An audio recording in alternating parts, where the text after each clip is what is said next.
Diabetasol buat orang tua. Umur 30-an bisa kena juga loh. Malu? Malu itu kalau anak istri nggak keurus karena diabetes. Diabetasol, Vita Digest Pro-nya bantu jaga kadar gula darah. Ayo, lawan diabetes.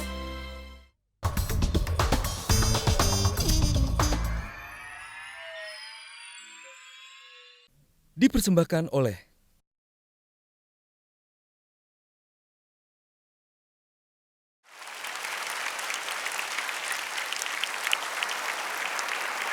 Dikriminalkan, merasakan hari-hari di jeruji, harus dialaminya demi mengambil kembali kuasa atas tanah. Bersama ratusan kepala keluarga di Sragen, Jawa Tengah, Sunarji tak gentar melawan perusahaan negara. Sunarji atau akrab dipanggil Mbah Narji.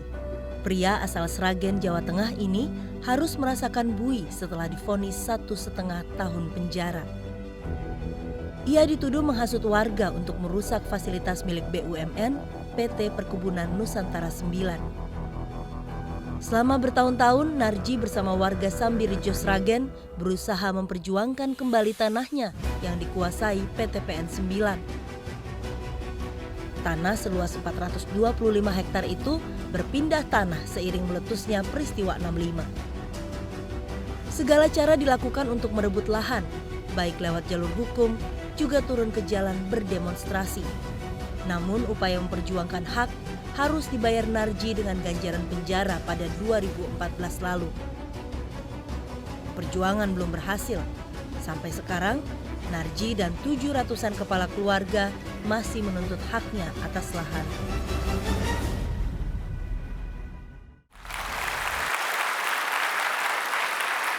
Dan telah hadir di Mata Najwa, Sunarji atau Mbah Narji. Terima kasih banyak sudah datang ke Mata Najwa, Mbah Narji. Mbah Narji, jadi sejak kapan berjuang untuk lahan warga? Sejak tahun 2000, Mbak Nana. Sejak tahun 2000? Ya. Sudah berapa kali masuk penjara? 1 kali. 1 kali itu? Perjuangannya lewat apa saja, Mbah Narji? Ya lewat jalur politik, tapi semi hukum, Mbak. Jadi 70% saya lewat politik, 30% lewat hukum. Ya, laki-laki dari pihak PTP menantang kami untuk lewat jalur hukum, ya, tapi saya tidak mau. Karena kalau kami lewat jalur hukum itu penuh dengan resiko, Mbak Nana. Ibarat kita mau naik ke puncak gunung, kalau kita langsung potong kompas itu tertentu besar resikonya. Ya, tapi kalau kita berlingkar-lingkar, ibarat itu lewat jalur hukum kan berlingkar-lingkar, berkelok-kelok, walaupun lama saya yakin akan sampai tujuan. Masih optimis akan sampai tujuan? Walaupun sudah 17 tahun ini belum selesai? Ini bagi kami sudah sampai tujuan, Mbak Nana. Karena? Karena 303 hektar tanah sudah dikelola oleh masyarakat sejak tahun 2002. Dan itu sangat memakmurkan warga masyarakat yang menggarap. Mbak. Jadi perjuangan itu walaupun belum tuntas sudah kelihatan hasilnya? Sudah, bahkan saya merasa sudah menang. Sudah menang? Dan saya tidak akan melepaskan kemenangan saya. Saya sudah merasa menang, siapa yang akan merebut kemenangan yang sudah kami genggam, tidak akan saya lepaskan, walaupun harus nyawa yang menjadi taruhannya. Mbak. Siapa yang masih berusaha merebut itu? Ya pihak lawan, PTP. Dan saya mempunyai keyakinan kuat, selama sertifikat belum dipegang satu persatu pemiliknya lama, saya yakin tidak menutup kemungkinan pihak lawan akan merebut, menguasai lahan itu. Ada berapa banyak warga yang kemudian dibela oleh Mbah Narji ini? Teman-teman itu berapa banyak, Pak? Tadinya anggota kami 1.257 kepala keluarga, tapi karena terjadi penggembusan dari pihak lawan kami PTPN 9 dan juga dibantu oleh pemerintahan dan juga polisi, akhirnya menyusut tinggal saat ini 713 kepala keluarga. Dan itu semua sudah menggarap. Penggembosan maksudnya apa, Mbah? Ya ada yang ditakut-takuti, ada yang direkrut menjadi karyawan PTPN sendiri, ada yang tokoh-tokohnya dijadikan diberi tempat yang pekerjaan, dalam artian pekerjaan seperti ada yang dijadikan manajer KUD, ada yang dijadikan perangkat desa, ada yang dijadikan karyawan PTP. Ya. Itu jadi salah satu dari sekian banyak cara yang dilakukan untuk menghalangi warga mendapatkan tanahnya. Betul. Perjuangannya tadi lewat jalur hukum, lewat jalur politik. Saya ingin tahu, ceritakan ke kami singkat-singkatnya apa saja yang dilakukan sepanjang 17 tahun ini, Mbah. Kita lobby lewat jalur politik, kita lobby mulai dari desa, walaupun tidak ada tanggapan, sampai ke kecamatan, bupati, dan DPRD. Bahkan saya sudah pernah audiensi di DPRD Provinsi, ke DPR RI, ke Senayan itu 14 kali loh Mbak saya. Ke Senayan? Iya, Ditemui nggak Pak? ditemui bahkan tahun 2004 kasus kami sudah dimasukkan ke Pansus Pertahanan DPR RI. Tapi- Pada waktu itu ketua pansusnya Pak Nyoman Gunawan dari fraksi PDI Perjuangan pada waktu itu. Jadi ada hasil waktu itu? Ada, karena di backup oleh kawan-kawan, termasuk dari Elsam, dari Kontras, dari Demos, dari YLBHI, dari Imparsial, akhirnya kasus kami mendapat posisi khusus di DPR RI. Oke, jadi melobi ke semua jalur Iya, politik iya. termasuk ke DPR RI. Betul. Kemudian apa lagi perjuangannya Mbak? Ya, perjuangannya kita melakukan demo-demo karena lewat jalur baik-baik sudah tidak ada tanggapan ya. Karena lewat jalur politik kan masa bagi kami itulah bagian dari politik kami, Mbak. Ya. Jadi demo? Demo terus demo, bahkan kadang-kadang itu 1 bulan itu sampai 2 kali. Ya. Demonya? Iya. Membakar lahan juga?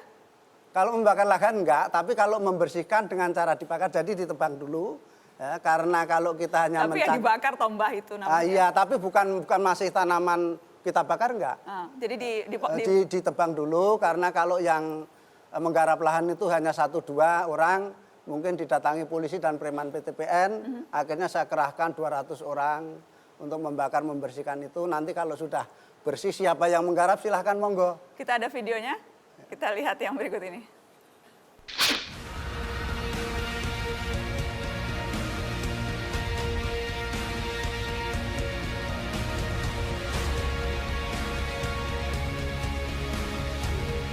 Pimpinan kalau itu dimarahi pimpinan, timbang diseneni pimpinan, mobil gua aja entuk lunga kita blokir.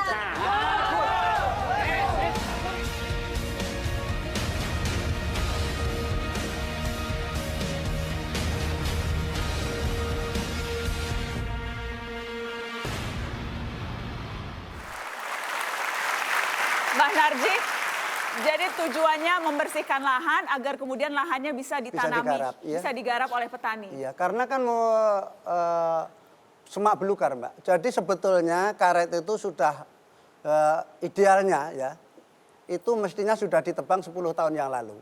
Karena oleh PT, karena tanah ini menjadi konflik, juga tidak disadap karetnya, juga tidak ditebang, jadi diterlantarkan, makanya jadi semak belukar seperti itu. Kalau hanya 1 orang, 2 orang yang membersihkan tidak mampu, Mbak. Makanya kita gerakkan, perkara nanti siapa yang menggarap silahkan. Dari perusahaan, dari PTPN, mereka tidak keberatan ketika itu aksi-aksi itu dilakukan. Perlawanannya dalam bentuk apa? Karena banyaknya orang nggak berani. Oh begitu. Iya, karena banyaknya orang. Iya.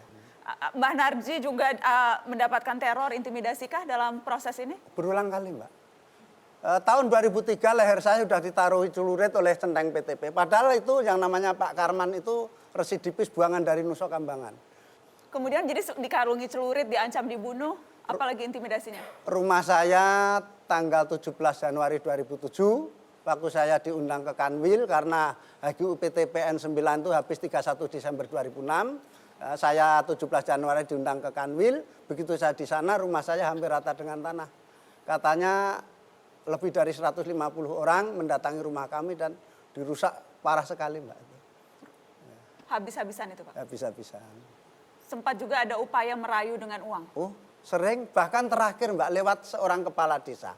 Kalau saya mau menandatangani surat pengunduran, menyatakan mengundurkan diri dari pengurusan tanah itu, saya sudah disiapin rumah tingkat dalam garasi, ada mobilnya mewah, Mbak. Kunci langsung diserahkan ke saya. Tapi saya tidak mau. Kenapa Mbak? Kan enak dapat mobil rumah. Saya kasihan sama anak turun saya, Mbak. Kalau saya menjadi pengkhianat, mungkin saya sudah tidak ada. Tapi anak cucu saya itu tanah itu dulu seandainya mbahnya itu, kakeknya itu tidak jadi pengkhianat, mungkin itu kembali ke masyarakat. Saya kasihan kalau ada anak cucu saya. Itu pertama. Yang kedua, saya tidak mau masuk neraka, Mbak. Karena pengkhianat pasti masuk neraka, tidak akan masuk surga. Tidak mau jadi pengkhianat? Oh, tidak mau. Kita akan break. Setelah ini kita akan lanjutkan berbincang dengan Mbak Narji dan saya juga akan mengundang satu lagi pejuang agraria. Tetaplah di Mata Najwa. Semua pintu sudah Pak Ujang ketuk. Hanya malaikat yang belum saya kirim surat. Semuanya sudah disurat. Dipersembahkan oleh